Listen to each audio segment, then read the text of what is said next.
Captain, you're going to want to see this.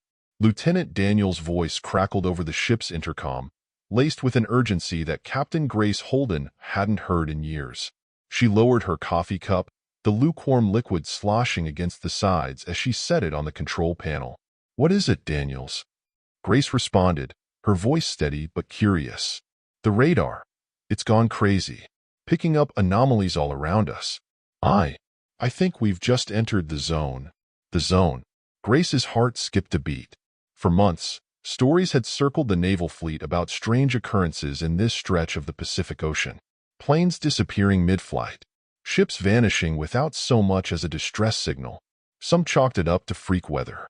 Others whispered darker theories, things better left unsaid. "I'll be right there," she replied, rising from her chair. The hum of the engines beneath her feet felt oddly irregular, a subtle vibration that set her nerves on edge. As Grace entered the bridge, the crew's tense expressions told her everything she needed to know. The radar screen was a mess of flickering blips, chaotic patterns that defied logic. Nearby, Ensign Clark was frantically adjusting dials, muttering to himself under his breath. "Report," Grace commanded, her voice slicing through the tension like a blade. Daniels turned to her, sweat beading on his forehead. "It's not just the radar, Captain. Communications are down. Navigation systems are haywire. And look at this." He pointed to the wide viewing window at the front of the bridge. Outside, the ocean stretched in every direction, eerily calm and glassy. But the sky was wrong. Wisps of greenish clouds swirled unnaturally, glowing faintly as if lit from within. In the distance, a jagged silhouette rose above the waterline, an island that hadn't been on their charts. Grace narrowed her eyes. "That wasn't there before." "No, ma'am," Daniels replied. "It just appeared." The island loomed larger as they approached, its black cliffs stark against the otherworldly sky. Strange, angular formations jutted from its surface, their sharp edges glinting like metal. Grace's instinct screamed at her to turn back, but curiosity and duty pushed her forward. They had a mission to complete, and if this island held answers to the disappearances, she had to find them. "Take us in slowly," she ordered, "and keep an eye on that radar." As the ship edged closer, the water around the island shimmered unnaturally, as though infused with some kind of energy. Then, without warning, the ship's engines sputtered and died, plunging the bridge into silence. "What the?" Clark exclaimed, frantically flipping switches. Engines just stopped. Before anyone could respond, a deep, resonant hum filled the air. It seemed to come from everywhere and nowhere at once, vibrating through their bones. The bridge lights flickered, and then they appeared. Tall, spindly figures materialized in the middle of the bridge, their translucent bodies shimmering with a faint blue glow. They had elongated limbs and almond-shaped eyes that glowed a piercing white. Their presence was both beautiful and terrifying, like something out of a dream or a nightmare.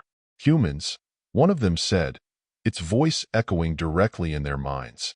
"You should not have come here." Grace stepped forward, forcing herself to stand tall despite the adrenaline coursing through her veins. "Who are you? And what is this place?" The alien tilted its head, as if considering her words. "This is no place for your kind. Leave now while you still can." "Our engines are down," Grace replied. "We're not going anywhere unless you help us." The alien's glowing eyes narrowed. "You misunderstand. Your presence here endangers us all. Your fleet, those who came before you, brought ruin. We cannot allow it to happen again." Grace's heart sank. "The missing ships and planes, that was you?" The alien didn't answer, but the silence spoke volumes. Before Grace could press further, the hum grew louder, and a swirling vortex of light appeared outside the bridge window. Through it, she glimpsed flashes of other ships, floating aimlessly in a void. "What is that?" Clark whispered, his voice barely audible. "A holding dimension," the alien replied. "Where we keep those who intrude. They are unharmed for now, but their fate depends on you. What do you want from us?" Grace demanded. The alien's gaze bore into her, its expression unreadable. "You will see. Follow." Before anyone could protest, A beam of light engulfed the crew. In an instant, they found themselves standing on the alien island, surrounded by towering structures that pulsed with an eerie, greenish light. The air was heavy with a metallic tang, and the ground beneath their feet felt oddly warm.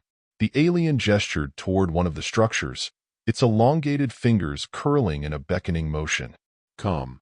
Grace exchanged a wary glance with Daniels, then nodded. They had no choice but to follow. Inside the structure, the walls seemed to shift and flow, as if alive. Strange symbols glowed faintly, casting shifting shadows that played tricks on the eyes. The alien led them to a central chamber where a massive, crystalline device pulsed with energy. "This is our core," the alien explained. "It powers our existence. Your kind's reckless exploration threatens to destabilize it." "We didn't mean to intrude," Grace said carefully. "But if you just communicated with us, you would not have understood," the alien interrupted. "And now it is too late." Suddenly, the crystal flared brightly, and a low rumble shook the chamber. The alien's calm demeanor shifted to one of alarm. "What's happening?" Grace demanded. "Your presence here. It has accelerated the decay. The core is destabilizing. If it collapses, it will consume this island, and your world." Grace's mind raced. "Then let us help. Tell us what to do." The alien hesitated, then nodded. "There may be a way, but it will require great sacrifice." As the alien explained, Grace realized the full weight of their predicament. The crew would have to make a choice: save themselves and abandon the island to its fate, or risk everything to stabilize the core and prevent a disaster that could destroy not just the island, but the entire planet. Grace took a deep breath, her decision already forming. "Tell us what we need to do. We're not leaving until this is fixed." The alien's expression softened, almost imperceptibly. "Very well, human. If you choose to help, there may be hope." The alien led them closer to the crystalline core. Its surface pulsed erratically, casting waves of light and shadow that flickered across the walls. Grace could feel its energy buzzing through her skin, almost like static electricity. "You must align the core's energy pathways," the alien said. "The disturbance your fleet caused severed key connections, and now the power surges uncontrollably. But to restore balance, one of you must enter the core." Grace's brow furrowed. "Enter? What happens to the person who does that?" The alien lowered its gaze. "The core is volatile. It will require a sentient mind to stabilize it. The one who enters will become part of the core, merged with its essence." Daniel stepped forward, his voice tight with resolve. "Captain, let me—" "No," Grace interrupted sharply. "This is my responsibility." Daniels shook his head. "You're the captain. You need to lead us out of here. If anyone stays, it's me." The alien interjected, its voice calm but insistent. "The decision must be made quickly. The core will not wait." Grace looked around at her crew. Daniels, Clark, and the others. All of them had served under her faithfully, through storms, battles, and now this. She could see the fear in their eyes, but also the trust. She turned back to the alien. "Is there no other way?" The alien hesitated. "There is, but it is riskier. The process could destabilize completely, destroying the core, this island, and everything within its reach." "How much time would we have if that happened?" Grace asked. "Minutes. Perhaps less." The room fell silent, save for the steady hum of the core. Grace closed her eyes, weighing the impossible choices before her. Finally, she spoke. "We'll take the risk." The alien studied her for a long moment. "You are brave, Captain Holden, but bravery does not guarantee success." Grace squared her shoulders. "No, it doesn't. But it's the only way I can ensure my crew survives." "Tell us what to do." Under the alien's guidance, the crew worked to connect the fragmented energy pathways. The alien produced strange tools, their designs incomprehensible, but their functions clear as they seemed to respond intuitively to the crew's movements. Sparks of energy leapt between the pathways as Grace, Daniels, and Clark moved with precision, following the alien's instructions. The crystalline core flared again, its light pulsating erratically. Each pulse seemed to shake the ground beneath their feet, the vibrations growing more intense. The air itself grew heavy, thick with unspoken tension. Careful, the alien warned. The energy currents are volatile. One misstep, and the cascade will begin. Daniels wiped sweat from his brow. No pressure or anything. Grace shot him a look, but there was a faint smile behind it. Focus, Daniels. We're almost there. Clark called out from a console where he worked feverishly to stabilize the readings. Captain, the core's energy output is spiking again. We need to reroute it, or the system's going to overload. Grace turned to the alien. Reroute it how? The alien gestured to a shimmering, circular panel embedded in the wall. This conduit will redirect the excess energy, but it requires a sustained input of neural energy to maintain the flow. Neural energy, Clark repeated, his voice edged with disbelief. You mean? Yes, the alien confirmed. A living mind must interface with the core. Briefly, but the strain may be fatal. A heavy silence settled over the room. Grace stepped forward, her voice resolute. I'll do it. No way, Captain, Daniels protested, grabbing her arm. We'll find another way. Let me. Enough, Daniels, Grace snapped, pulling free. Her expression softened. This is my call. My responsibility.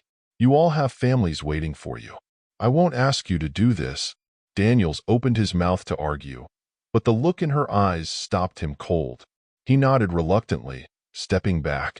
The alien moved to the panel, its hands glowing faintly as it activated the interface.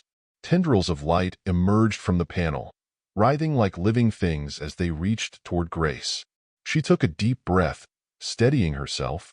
Captain, Clark said quietly, his voice barely above a whisper. If this doesn't work, it's been an honor. Grace met his gaze, offering a small, grim smile. It's not over yet. She placed her hands on the panel. The tendrils of light latched onto her skin, and a searing pain shot through her body. She gasped, her vision flooding with blinding white light. For a moment, she felt as though she were falling into an endless abyss. And then, the core's energy surged into her mind. Visions flashed before her eyes, fragments of the aliens' history, their world, their struggles to protect their existence from intruding forces. She saw their desperation, their fear of humanity's destructive curiosity, and she saw the damage her fleet had unwittingly caused, tearing through the delicate fabric of their reality. Her body trembled under the strain, but she forced herself to focus. She willed the energy to stabilize, guiding it along the pathways they had repaired. The core resisted, its chaotic power threatening to consume her, but she pushed back with every ounce of strength she had. Finally, the core emitted a blinding pulse of light, and the chaotic hum faded into a steady, harmonious vibration. Grace collapsed to the ground, the tendrils releasing her as the energy subsided. Captain, Daniels and Clark rushed to her side, helping her sit up. Her body was weak, her breathing shallow, but she was alive. The alien knelt beside her, its glowing eyes filled with something that might have been gratitude. You have done what many would not. The core is stable for now. Your bravery has spared us all. Grace managed a faint smile. Glad to hear it. The alien extended a hand, and a beam of light enveloped the crew. In an instant, they were back on their ship, the engines humming steadily as if nothing had happened. Outside, the strange island was gone, replaced by the familiar expanse of open ocean. Daniels helped Grace to her feet. We made it, Captain. Somehow we made it. Grace looked out the viewing window, her mind swirling with exhaustion and relief. Log this in the records, Daniels. But mark it classified. The world isn't ready for what we found here. As the ship set a course back to friendly waters, Grace couldn't shake the feeling that this was only the beginning. The alien's warning echoed in her mind. Your kind's actions have consequences. She resolved to ensure those consequences would never spiral out of control again.